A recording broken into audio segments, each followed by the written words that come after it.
E aí, ó, caiu síndrome de BC no concurso de estomatologia desse último concurso de Manaus, SEMAD, Secretaria Municipal de Saúde. A síndrome de BC é uma doença, multissistêmica, caracterizada tipicamente, né, pelo envolvimento das mucosas. Só que aqui eu tenho que fazer uma consideração, porque eu falei muito dessa questão autoimune, mas a melhor.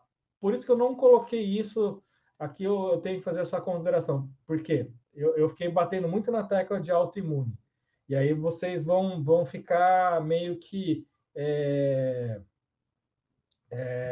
pensando em colocar alguma coisa autoimune aqui. E não é, tá? É, não é que não é, mas muitos autores não, eles preferem colocar como uma doença inflamatória. Então aqui é importante esse processo. Como eu falei lá no começo, no primeiro slide, que é uma vasculite, lembra da BC como uma vasculite, tá? Porque eu fiquei falando dessa questão de doença autoimune, de corticoide, tudo, mas pensa na BC mais como uma doença inflamatória, porque senão eu vou confundir, vocês vão errar uma questão dessa. Então aqui lembrar que a doença de BC é melhor definida como uma vasculite, aí seria melhor falar de inflamatório, não doença autoimune. Então, tudo bem? Então, vamos só fazer um apanhado geral para direcionar os estudos de vocês. Então, quando a gente falar de doença de BC, vocês vão lembrar de doença inflamatória ou vasculite. Lembra do sufixo "ite", né, que é uma inflamação nos vasos sanguíneos ou nos tecidos próximos ao vaso. Então, aqui, síndrome de BC é uma doença inflamatória multissistêmica. Daí a gente já elimina a alternativa A e elimina a alternativa D, tá? Tipicamente, pelo envolvimento das mucosas, pode ter ocular? Pode. Pode ter genital? Pode. Pode ter bucal? Pode, mas daí depois ele fala ainda a cavidade oral. Então, aqui não vai ter a bucal, se bem que aqui a gente não tem, né? Bucal. E as alternativas que ficaram, né? A B, C e a E seriam, né? Ocular e nasal. Na verdade, pode ter nasal, tá? Só que não é o mais frequente. Não é o mais frequente é genital. Então, genital e ocular. Então, isso é importante. E produzindo nessa última localização, que seria a cavidade oral, lesões semelhantes às encontradas na estomatite aftosa recorrente. Então, só queria deixar isso bem claro, como caiu uma questão agora, ó. Então, é importância de saber. Então, no seu resumo, o que você vai colocar? Síndrome BC, uma vasculite, então é uma doença inflamatória. Qual as mucosas mais envolvidas? Aí você vai colocar genital ou ocular e bucal, obviamente, ou oral. E aí dão lesões semelhantes ao quê? Semelhantes à estomatite aftosa recorrente. Perfeito, gente? Então, aquilo tudo que a gente estava falando, de saber as alternativas, é importantíssimo, porque é um indício do próximo assunto a ser perguntado. Então, a ABC não tinha, se eu não me engano, não tinha questão falando da ABC tipicamente, mas, ó, 2020 caiu, 2022. Último concurso. Alternativa aí. É uma de 2021, ó, super atual. Odontologia hospitalar. Assinale a opção que apresenta a sequência mais adequada de tratamento para um dente com dor, que apresenta boa estrutura, ou seja, o dente está apresentando boa estrutura, né? Ou seja, ele não está fraturado, não está com, né, com uma cárie que está destruindo completamente a coroa. Quando ele coloca boa estrutura, a gente já pensa, o dente não tem. Ele vai ter ali, pode ter ali uma restauração, né? Uma restauração classe 1, sei lá. Mas ele está com uma boa estrutura. Mas ele apresenta aqui, ó, aí o assunto vem. Lesão endo... Eita. Então, lesão endoperiodontal. Gente, como é que isso é abordado? Lesão endoperiodontal. Primeiro, nomenclatura. Vocês podem ter lesão endopério, lesão endoperiodontal, lesão endodôntico-periodontal, lesão perioendodôntica. Então, tem várias nomenclaturas para a mesma doença.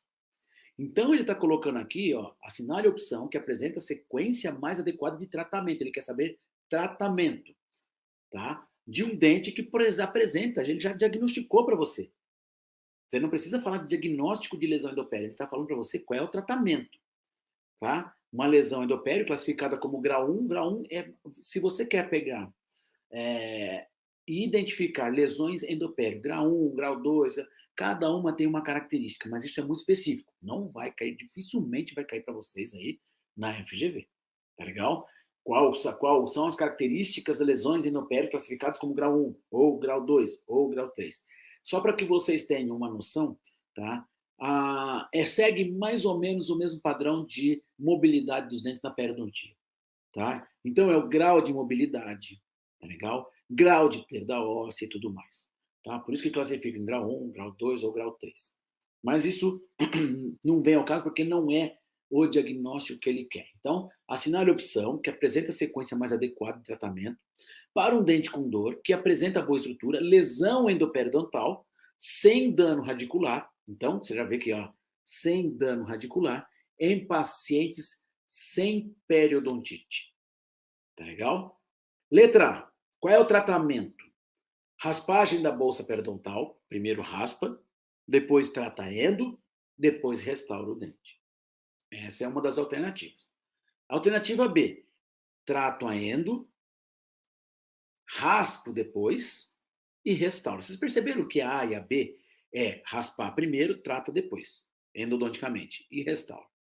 Depois ele inverte. Primeiro trata a endo, depois raspa e aí faz a restauração. Beleza? Estou colocando a B aqui. Exodontia.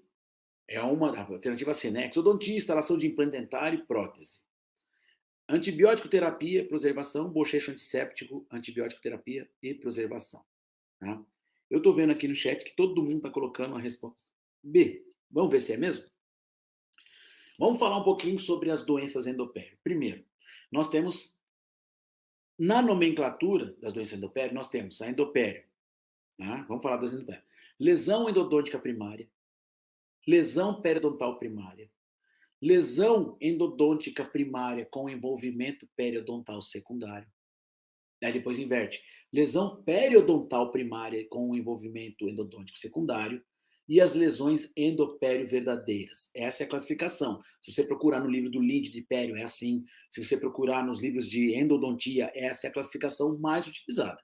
Existem outras, tá? Porque agora, por exemplo, no livro do professor Consolaro, ele coloca uma outra classificação.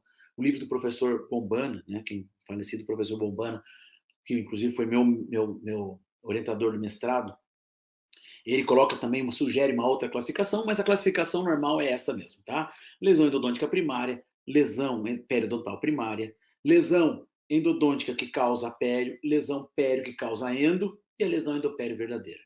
Tá? Identificar essas doenças uma parte diagnóstica é um pouco mais difícil na parte clínica. Clinicamente é difícil. Aqui, para nós, na teoria, não é tão difícil assim. Bom, independente disso, tá? Se foi a endo que causou a pério ou a pério que causou a endo, o tratamento dessas doenças é um só. Presta bastante atenção. Como é que você trata a doença endopério? Primeiro você trata a endo. Começa pela endo, depois vai para a pério. Legal? Então, você começa pela endo, faz o preparo, porque geralmente essas lesões endopério, elas estão associadas a dentes sem vitalidade. Geralmente. Ou, se tiver vitalidade, com algum comprometimento pulpar. Se tiver com vitalidade, com comprometimento pulpar e dor, não tem porquê, pensa comigo, isso aí vai do bom senso, você mandar o cara para pério para depois fazer a endo. Não tem muito bom senso nisso. O cara está com dor. Então você vai abrir a endo primeiro. Então você primeiro faz a intervenção na endo. Vamos pegar, esquece a parte de polpa viva e vamos pegar um caso de polpa morta, que está com envolvimento endopério. Não adianta nada você mandar para pério se aquele dente está inteiro cheio de bactéria dentro do seu endodonto. Existe contaminação, existe comunicação do meu endodonto com o meu periodonto. Essas comunicações Elas são através das próprias ramificações anatômicas do canal radicular e também pela permeabilidade dentinária. Não esqueçam da permeabilidade da dentina. Não é só comunicação da polpa com o periodonto, né? Seja ele lateral ou apical, através de ramificação do canal, canal colateral, canal secundário, canal, né? Lateral, canal acessório. Não é só eles que comunicam. A própria permeabilidade da dentina também faz com que exista essa comunicação de dentro para fora e de fora para dentro. Então, tanto o endodonto influencia com o periodonto, como o periodonto influencia no endodonto. Se eu tiver uma doença endodôntica, provavelmente eu vou ter repercussão no meu periodonto e vice-versa. Legal? Existem até trabalhos que demonstram isso, né? Tem um trabalho muito interessante, onde eles pegam, para você ter ideia, eles pegam um trabalho, não se eu não me engano, da Maria Esperança, tá? Onde ela pega dentes extraídos, corta a coroa, faz o preparo, faz aumento da permeabilidade dentinária com EDTA, tá? Aí o protocolo é esse, você tem que colocar EDTA lá dentro para aumentar a permeabilidade, aí ela coloca medicação com hidrólise de cálcio dentro do dente, nada fora, dentro do dente. Dentes que foram extraídos por problemas periodontais, que estavam em sucessivas raspagens e tudo mais. Aí ela pegou o dentinho, encheu de hidrólise de cálcio e fechou, selou tanto no forame quanto na abertura, né, do canal radicular. E colocou nas placas de Petri contaminadas. Placas de Petri com contaminação, com colônias, né, com colonização bacteriana, cultura bacteriana. E colocou o dentinho. E aguardou 24 horas. O resultado foi um halo de inibição, né, do crescimento bacteriano ao redor daquele dentinho. Ou seja, ela colocou hidrólise de cálcio dentro do dente e o halo de inibição foi para fora. Por quê? Porque a medicação colocada dentro do canal tem ação lá fora. Esse trabalho é clássico. E esse trabalho, ele justificou ou reforçou o protocolo de se fazer primeiro a endodontia. Então, sempre que eu tenho lesão endopério, faz a endo primeiro, depois você faz a pério. Você pode fazer a endo primeiro, na toda a primeira sessão, até a medicação, levar para a periodontia e depois obturar. Também tem esse protocolo. E depois você restaura. Legal? Mas, se você não vai fazer a fase medicamentosa, você faz primeiro a endo, depois você manda para a pério e depois restaura. Então, vocês estão corretíssimos, né? Quando você fala de que o tratamento para esses casos de endopério é tratamento endodôntico primeiro, depois raspa e depois restaura. Né? Exodontia, lógico que não, você não vai tirar um dente porque ele tem um problema endopério, né? Principalmente que está escrito ali, ó, grau 1, sem dano radicular e um dente com boa estrutura. Ele já está te dando as dicas para você falar assim, ó, não, tirar não vai. Antibiótico terapia. Gente, em endodontia, já vou colocar aqui, vocês vão ver, já vai ser um spoiler para uma outra questão que vai vir mais adiante. Quando que eu dou antibiótico? A gente conversou, acho que isso aí na outra aula, quando a gente falou de urgências, tá? Vou relembrar vocês. Quando que eu dou antibiótico na endodontia? Estou falando das outras áreas. Endodontia. Eu dou em 3 situações básicas. Eu dou antibiótico em pacientes que estão prostrados ou com febre, prostração e febre, em pacientes que estão com abscessos que eu não consigo drenagem e em pacientes imunossuprimidos. Lógico que também tem a profilaxia antibiótica, né, prévia, né, que é quando você tem pacientes que têm problemas cardíacos, né, onde você tenta evitar uma possível endocardite. Então, tem esse aqui, mas esse aqui é a profilaxia antibiótica de todas as áreas. Estou falando na endo. Na endo, então, repetindo, eu dou antibiótico quando? Tem até um meme, né, que saiu aí na internet, aí, direto. Não se dá antibiótico para pulpite. Legal? O cara levanta uma placona assim, não se dá antibiótico para pulpite. Primeiro caso. Achei bem engraçado isso, porque tem muita gente dando antibiótico para pulpite. Antibiótico a gente dá, então, quando você não tem drenagem, o cara está com abscesso, você tenta drenar via canal, não tem via cirúrgica, não tem ponto de flutuação, não consigo via de drenagem, dá antibiótico pro cara, para evitar a disseminação bacteriana. Isso aí pode cair na corrente sanguínea, dar septicemia e tudo mais. Então dá antibiótico pro cara. Se o cara estiver prostrado, ou seja, o sistema imunológico do cara caiu, o cara está prostrado e com febre, dá antibiótico ao cara. E aí é independente se você conseguiu drenar, não drenou, beleza? Mas tem que estar lá escrito, paciente com febre, você entra com antibiótico. Legal? E os imunossuprimidos, por exemplo, paciente transplantado. Paciente que fez transplante de rins, está com uma infecção dentária. Opa, para pensar que você vai dar aqui no antibiótico psicário. Legal? Fora isso, nada de antibiótico. Então, esquece antibiótico terapia para problema de endopério. Bochecho de antisséptico não cura nada, né, gente? Tá? E aqui, então, a gente ficaria entre a A e a B. Lógico, é só saber qual é a sequência certa. Beleza? Vamos lá. Assinale a opção que corresponde à forma de doença periodontal que apresenta no longo prazo o pior prognóstico em termos de manutenção dos dentes. Então vamos lá, já que nós estamos falando, primeiro, gengivite ulcerativa necrosante, né? Não vamos pensar, já dá para a gente descartar, já que prognóstico em termos de manutenção dos dentes, mesmo sendo uma situação aguda, é uma gengivite. Vamos pensar nas periodontites. Então, eu tenho periodontite crônica e periodontite agressiva. O que é pior? Agressiva, lógico, o nome já diz, né? Ainda mais generalizada.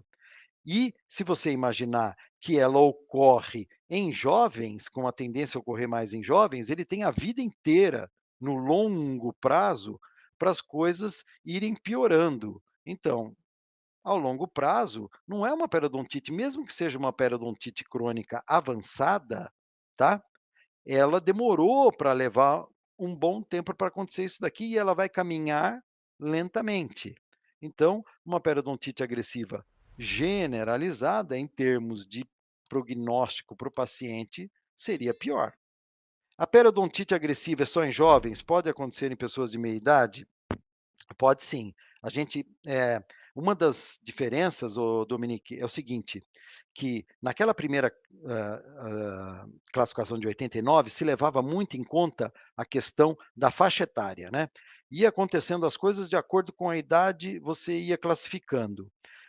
Na classificação de 89, de 99, perdão, de crônica e agressiva, já se procurou pensar nas características clínicas, nas características microbiológicas, radiográficas dessas doenças, e nem tanto na parte de faixa etária. Então, você pode ter uma periodontite agressiva em pessoas de meia idade? Pode, se ela tiver as características, né, do que é uma periodontite agressiva, sim, ela pode, tá? Como o contrário também, mas não é o comum. Até porque um paciente com periodontite agressiva, a tendência é ele ter, quando jovem, e se não tratar, ele pode eventualmente nem chegar à meia-idade com alguns dentes, né? Tá? Mas pode sim. Então, essa questão de crônica e agressiva, ela tenta não levar tanto em consideração a questão da faixa etária. Ó, essa questão aqui é interessante também. Ela tem um nível de dificuldade um pouquinho maior, mas vamos entender, ó. Nociceptores, deixa eu só limpar aqui. Peraí. Nociceptores são receptores sensoriais que enviam sinais que causam a percepção da dor. Ok. Então, esse é o contexto da pergunta. Sobre os nociceptores, assinale a alternativa correta. Na primeira afirmação fala assim. Então, ó, só para a gente contextualizar, o nociceptor é a terminação nervosa do neurônio que capta sinais nocivos. Inclusive, a prostaglandina que a gente viu naquele esquema, ela estava justamente ativando nossos receptores, tá? Legal. Aí ele fala aqui, ó, os receptores da dor inflamatória são monomodais. O que significa isso? Que eles respondem a só um tipo de estímulo. Mono é um tipo.